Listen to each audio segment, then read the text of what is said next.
It's 5 in the morning, and I'm sitting in the middle of an intersection in Taichung, one of the largest cities in Taiwan. This is the lowest I've ever been. So low that the cheerful greeting music from someone entering a 7-Eleven around the corner causes me to almost break down. I turn to my friend who's sitting next to me, and I want to cry, to scream, to say something, but I can't. There's only silence. I should probably start from the beginning. See, I was born in Guatemala to two Taiwanese immigrants, and because of that, I had the word outsider written all over me right from the beginning. At school, I had no one to turn to because I was the only Asian kid in a classroom full of Latinos. And at home, people couldn't relate to me because my brother was too young and my parents were busy working all the time. What made things worse was that I didn't have any friends. It was hard to make any when my parents couldn't afford a babysitter, let alone drive us to different after-school activities. Because of that, instead, what they would do was take us to the store that they owned. It's one of those stores that are kind of a lot like the dollar stores that you see here, except everything is in quetzales, the Guatemalan money, instead of dollars. And because it was a business, they would be busy working with customers, and I would sit in the corner and think about the things that happened at school. Oye, ¿qué hace gordito chinito? It's Augusto shouting at me from across the yard, surrounded by his group of friends, something I'm reminded I don't have. And because this is third grade recess, gordito chinito sounds like a cute little rhyme or something. But what it actually means is chubby Chinese kid. And it hurts. It stings because I know that I'm chubby. And it stresses me out to the point that sometimes I would hide in the nurse's office or pretend to vomit in the bathroom just so I could skip gym class. But do I let Augusto know this? No. Instead, I get off the swing I'm on and walk over to him. Now, I'm a big kid, given what he says, and he's actually a little guy. So what I'm about to do is unfair, but I hit him as hard as I can in the stomach and watch as he falls over. His friends are too shocked to react. And if we're being honest, I kind of feel good because this is one of the few times in my life where I feel like I have control of the situation. I walk away before they can react, and they actually never bother me again. I love Guatemala for a lot of reasons, but Guatemala also struggles with violence. When I was in 5th grade, my uncle was killed in a botched robbery on the way to the parking lot from the store. Crime is common there, but foreigners are especially vulnerable because they seem like easier targets. And while I had been born there and had been there my entire life, the way I looked made me easily stand out. Because of these factors, my parents decided to send us away to live in Texas, where they thought it would be safer. At first, I was really excited because Texas was in the United States, and for the longest time, I'd heard how diverse and accepting the United States was. It's now about a month into the new semester, and the teacher's telling us to partner up for a math worksheet. This girl who's sitting next to me turns around and goes, "You know, I still don't believe that you're Mexican, but do you want to be partners on this one?" And she's smiling with the cutest dimples, and I can't help but say, "Yes, please, let's be partners."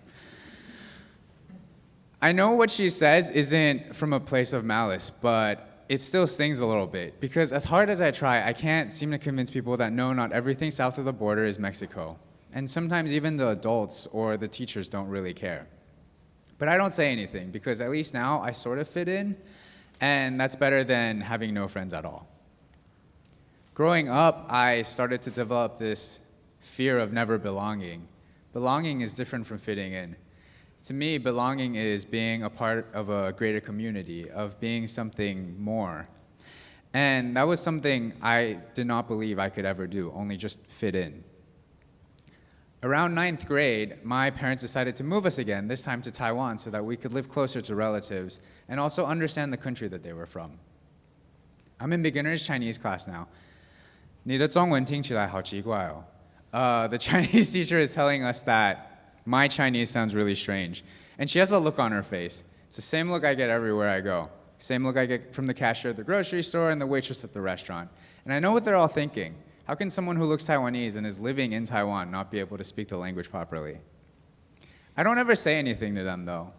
Instead, in this situation, I shift my accent slightly and I reread the passage to the teacher in the way that she believes it should be read. I pass. And it's easy.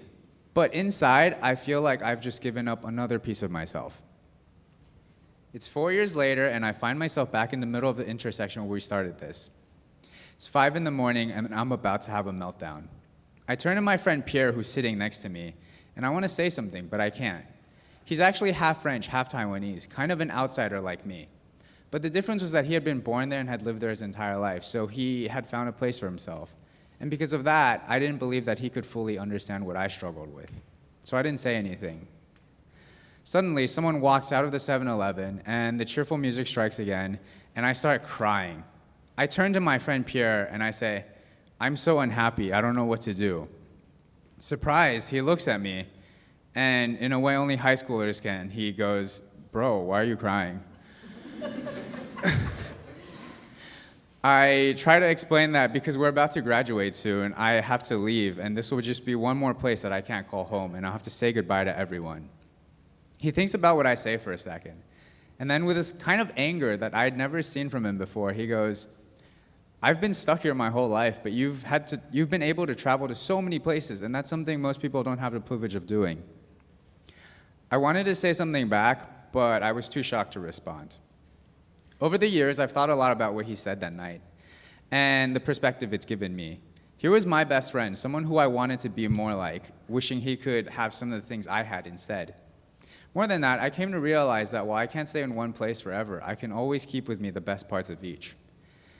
Nowadays, I work with refugees and immigrants, and it can be difficult and challenging work at times, but it's also extremely rewarding because I know what it's like to come to a new place, wishing to find a new home, wishing to find a place to belong. And that's ultimately why I do what I do, because I want to share a piece of home, my home, with everyone that I encounter.